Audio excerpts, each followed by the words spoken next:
एक जंगल में एक सेब का पेड़ था। वो पेड़ बहुत ही घमंडी था। वो किसी को भी अपनी डाली पर बैठने नहीं देता था। ठीक उसके सामने एक आम का पेड़ था जो बहुत दिलदार था।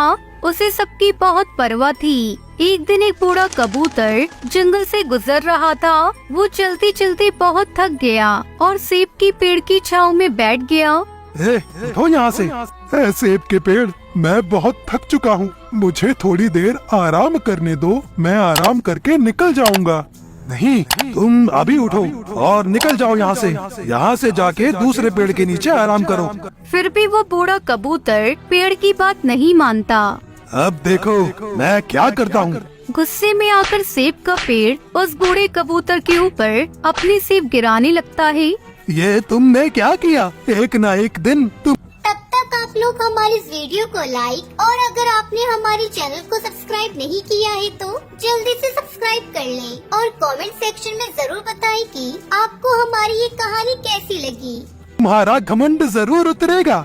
ये सब पास ही खड़ा आम का पेड़ देखता है और बूढ़े कबूतर को कहता है, तब तक आप लोग कमेंट में बताएं 90 + 40 कितने होते हैं।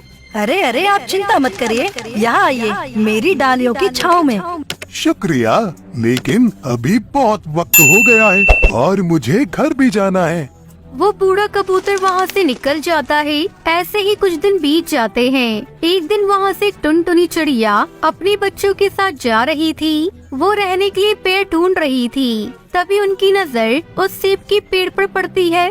अरे वो देखो, वो सेब का पेड़ कितना बड़ा है और उसकी डालियाँ भी बहुत बड़ी है। क्यों न हम इसी सेब के पेड़ को अपना घर बना लें। हाँ हाँ, ये बहुत बड़ा है। हम उस सेब के पेड़ से जाकर पूछते हैं, सुनो, क्या हम इस पेड़ पर रह सकते हैं? नहीं, तुम यहाँ नहीं रह सकते। टुनटुनी चिड़िया सेब के पेड़ से बहुत विनती करती है, लेकिन वो उसकी एक नहीं सुनता। फिर टुनटुनी को सामने काम का पेड़ दिखाई देता है। फिर वो उसके पास जाते हैं। सुनो, क्या हम इस पेड़ पर रह सकते हैं? हाँ जरूर, क्यों नहीं। टुनटुनी चिड़िया खुश हो गई और उस आम के पेड़ पर रहने लगी। टुनटुनी चिड़िया को रोज ताजे ताजे आम भी खाने मिल रहे थे। ऐसा रोजाना चलने लगा। एक दिन कुछ लकड़हारे कौवे जंगल में पेड़ काटने आते हैं। उनकी नजर आम के पेड़ पर पड़ती है। अरे वो आम का पेड़ कितना बड़ा है, इसे बेचकर हम बहुत पैसे कमाएंगे। लकड़हारे कौवे आम के पेड़ के पास जाते हैं। उन्हें उस पेड़ पर टुनटुनी चिड़िया का परिवार दिखाई देता है। अरे ये क्या, इस पेड़ पर तो चिड़िया का घोंसला है, हम इस पेड़ को नहीं काट सकते। तभी एक लकड़हारे कौवे की नजर उस सेब के पेड़ पर पड़ती है। अरे वो देखो, सामने एक बड़ा सेब का पेड़ है, चलो हम उसे काटते हैं। लकड़हारे सेब के पेड़ को काटने लगते हैं। ये देख सेब का पेड़ अपने बचाव में उन पर सेब गिराने लगता है। फिर भी लकड़हारे नहीं रुकते। बचाओ बचाओ, कोई मेरी मदद करो, बचाओ, अरे बचाओ रे। तुम्हें उस सेब के पेड़ को बचाना चाहिए, जाओ उसकी मदद करो। नहीं, हम नहीं करेंगे उसकी मदद, वो बहुत बुरा घमंडी है। अरे नहीं दोस्तों, ऐसा मत बोलो, फिर उसमें और हम में क्या फर्क रह गया। हाँ ठीक है, हम उसे बचाते हैं। टुनटुनी चिड़िया सेब के पेड़ पर जाती है। रुको लकड़हारे, पेड़ को तोड़ना बंद करो।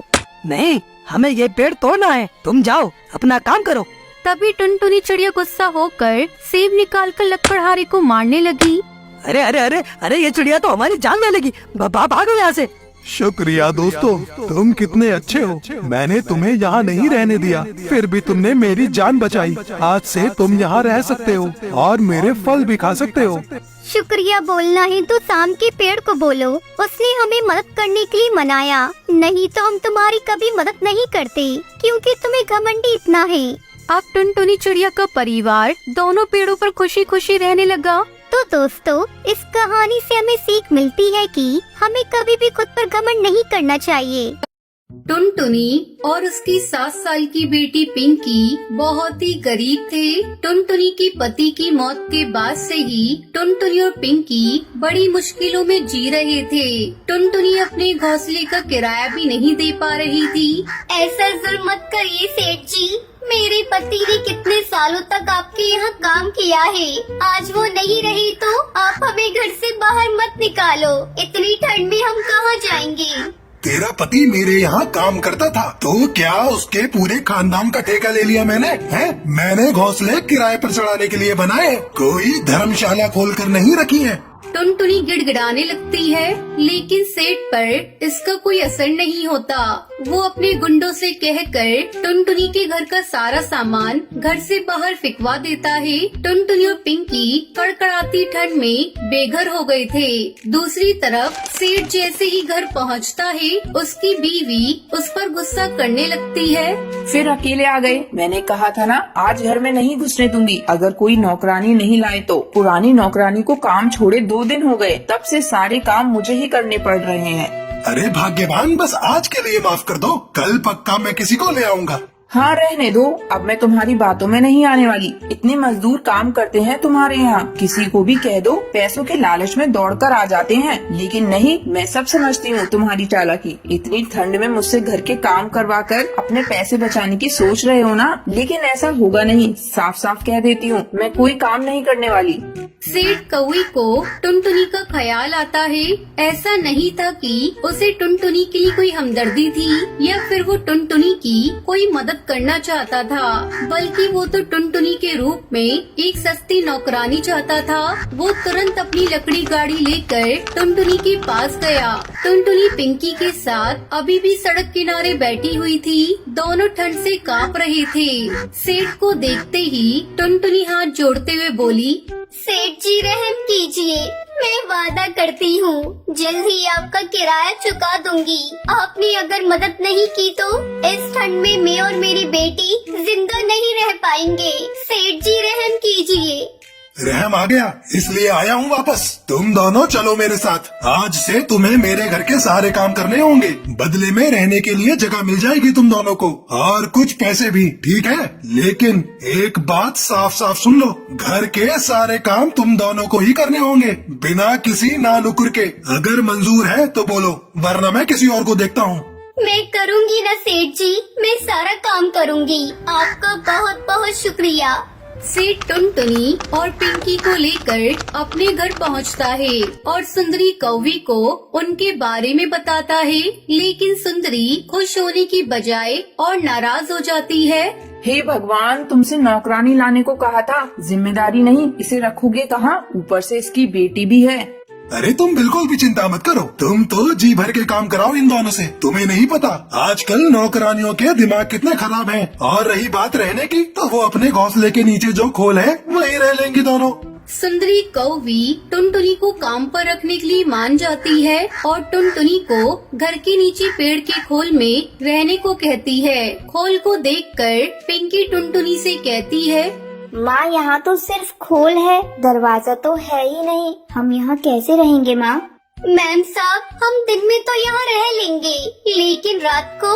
एक तो मेरे पति ने तुम दोनों को यहाँ लाकर वैसे ही तुम पर एहसान किया है, अब और क्या चाहिए? अपना कमरा दे दूं तुम्हें? रहना है तो यहीं पर रहो, वरना जा सकती हो दोनों।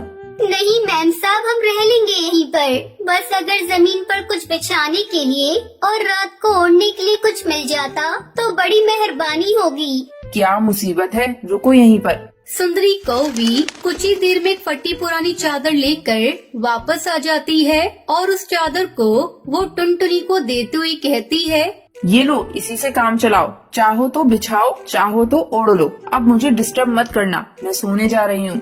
सुबह मेरे उठने से पहले चाय और नाश्ता तैयार हो जाना चाहिए, समझी?